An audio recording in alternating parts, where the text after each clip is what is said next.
Assalamualaikum warahmatullahi wabarakatuh. Selamat bergabung kembali rekan-rekan mahasiswa sekalian. Pada video pembelajaran kali ini kita akan membahas mengenai premi asuransi, di mana pada video sebelumnya kita sudah sering membahas mengenai premi itu sendiri. Namun pada video pembelajaran ini kita akan fokus membahas pada premi asuransi itu sendiri. Baik, kita bahas dan kita mulai bahasan kali ini ya.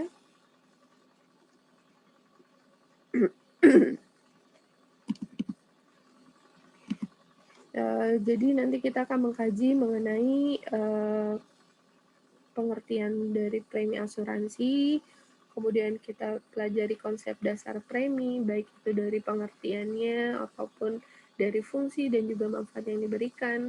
Kita akan mempelajari juga apa saja yang ada pada komponen premi asuransi, kemudian jenis alokasi dan pengembangan. Berdasarkan pasal 246 KUHD, di sana terdapat rumusan bahwa dengan mana penanggung mengikatkan diri kepada tertanggung dengan menerima premi. Nah, penanggung dan tertanggung sudah pernah Ibu bahas di video sebelumnya. Bagi rekan-rekan mahasiswa yang masih bingung ini bedanya apa, jadi silakan dipelajari kembali ya. Nah, pada pasal 1 Undang-Undang Nomor 2 Tahun 1992, di sana tertera jelas apa itu premi dalam asuransi, yang merupakan pembayaran sejumlah uang dari tertanggung kepada penanggung sehingga penanggung terikat untuk memberikan pergantian kepada tertanggung karena adanya kerugian. Nah, untuk bagaimana pembayaran premi itu mengikat pada pasal 257 Kitab Undang-Undang Hukum Dagang. Jadi jika rekan-rekan mahasiswa ingin mempelajari lebih dalam, silakan di search di Google ya mengenai undang-undang ini dan pasal yang tertera. Nah, kemarin kita sempat membahas mengenai asuransi jiwa. Nah, lalu apa itu premi dari asuransi jiwa? Untuk premi asuransi jiwa ini adalah uang yang dibayarkan kepada pembawa asuransi dalam pertukaran untuk membayarkan manfaat. Jadi, uang pertanggungan dibayar setelah kematian orang yang diasuransikan kepada penerima yang disebut dengan polis asuransi jiwa. Nah, untuk konsep dasar premi ini tadi sudah jelas ya, untuk premi ini sendiri adalah sejumlah uang yang harus dibayar setiap bulan atau setiap kurun waktu sebagai kewajiban dari tertanggung atas keikutsertaannya pada asuransi. Dan jika kita lihat di sini untuk fungsi dan manfaatnya, jelas nasabah di sini dapat menentukan jumlah premi yang akan dibayar. Jadi dapat menentukan jumlah premi yang akan dibayar sesuai dengan kemampuannya. Dan selain itu juga nasabah dapat menentukan jumlah uang pertanggungan yang diinginkan sesuai dengan kebutuhannya. Jadi besar ataupun kecilnya uang pertanggungan itu ya akan mempengaruhi besarnya biaya asuransi yang akan dikenakan dan jelas akan mempengaruhi manfaat tambahan yang dapat diambil. Nah, disinilah peran seorang agen asuransi untuk membuat ilustrasi manfaat asuransi yang seimbang itu seperti apa. Nah, adapun manfaat untuk premi ini di mana nanti peserta itu akan membayar premi dan akan ikut serta dalam kelompok yang memang sifatnya itu lebih tolong-menolong dengan skema pembagian risiko ya. Skema pembagian risiko sudah dibuat, kemudian nanti peserta ini akan mendapatkan porsi masing-masing untuk sebuah risiko yang paling sesuai, yang tertera dengan polis asuransi. Nah, polis asuransi sudah dibahas di pembahasan sebelumnya ya, jadi silakan rekan-rekan mahasiswa pelajari.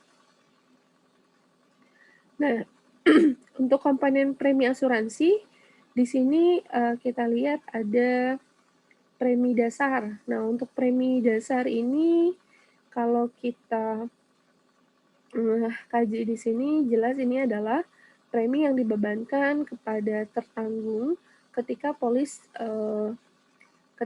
yang dikeluarkan itu dibuat ya, ketika dibuat ataupun dikeluarkan, di mana memang untuk perhitungannya itu lebih didasarkan pada data maupun keterangan yang dibebankan kepada tertanggung, dan juga luasnya risiko itu yang dijamin oleh penanggung sebagaimana yang telah dikehendaki oleh pihak tertanggung.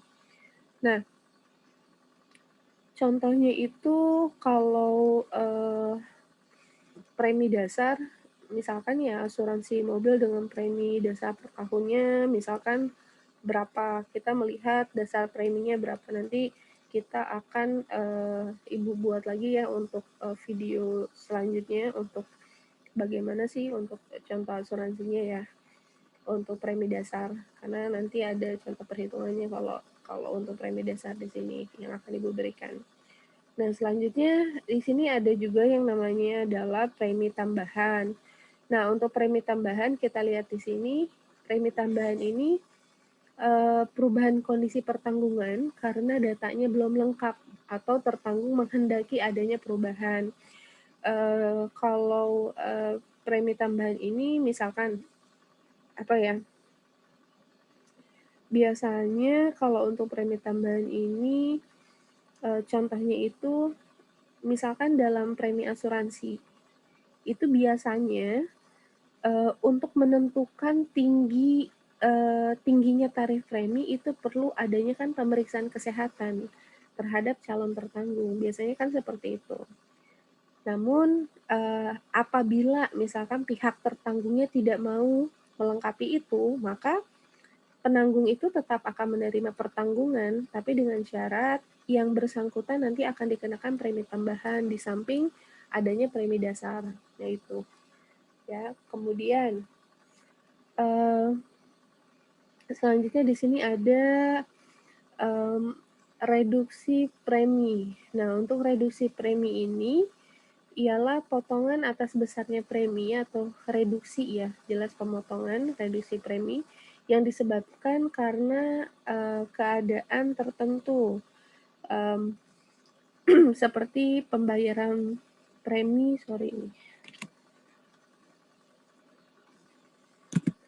seperti pembayaran premi untuk beberapa tahun pembayaran premi melalui lembaga keuangan tertentu.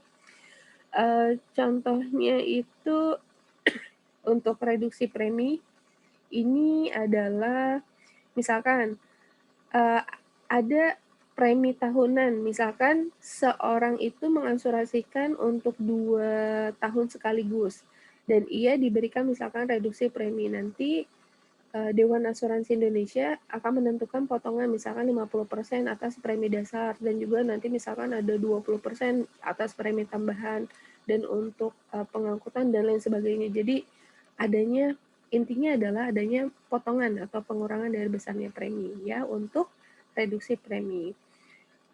Kemudian ada juga di sini tarif komponen. Untuk tarif komponen ini adalah tarif yang memang menghindari persaingan yang tidak sehat antara perusahaan-perusahaan asuransi. Jadi supaya menghindari persaingan yang tidak sehat antara perusahaan asuransi, ya Asosiasi Perusahaan Asuransi Indonesia biasanya sudah menyusun daftar untuk tarif asuransi. Di mana di Indonesia itu tarif asuransi ini memang disusun oleh Dewan Asuransi Indonesia. Tujuannya adalah ya untuk membuat standarisasi tarif premi, seperti apa, kemudian syarat-syarat pertanggungannya. Selain itu juga untuk menghindari persaingan, khususnya di tengah kondisi persaingan saat ini, supaya persaingannya itu tetap sehat, ya harus diatur, harus dibuat standarisasinya, ya. Ini untuk tarif komponen. Nanti akan Ibu buatkan videonya ya, tambahan tadi untuk premi dasar dan juga untuk tarif komponen seperti apa. Ya. Ini nanti untuk jenis alokasi dan pengembangan secara umum ya. Secara umumnya untuk jenis premi di sini dibedakan menjadi premi ini untuk jenis premi ya. Jadi kalian bisa lihat pada tampilan layar di komputer kalian, baik itu untuk jenis premi, kemudian ada alokasi premi dan pengembalian premi. Dan untuk bahasan kali ini akan Ibu buat video kelanjutan ya untuk bahasan mengenai jenis alokasi dan pengembangannya. Ini secara garis besarnya saja untuk jenis premi, kemudian sampai dengan pengembalian premi dari penanggung karena adanya perjanjian yang sifatnya gugur sebelum penanggung menanggung bahaya sebagian. Demikian yang dapat disampaikan pada minggu ini. Akan Ibu buat video kelanjutannya ya, terkait dengan alokasi pengembangannya untuk premi asuransi. Ibu kira memang harus ditambah penjelasan khusus daripada slide ini supaya lebih bisa difahami dan lebih jelas lagi. Oke, demikian untuk pembahasan kali ini. Kita bahas secara umum dulu untuk premi asuransi. Selamat belajar, sukses untuk rekan-rekan sekalian semua. Jangan lupa untuk submit kehadiran di LMS pada hari ini ya. Tetap semangat semuanya. Terima kasih. Wassalamualaikum warahmatullahi wabarakatuh.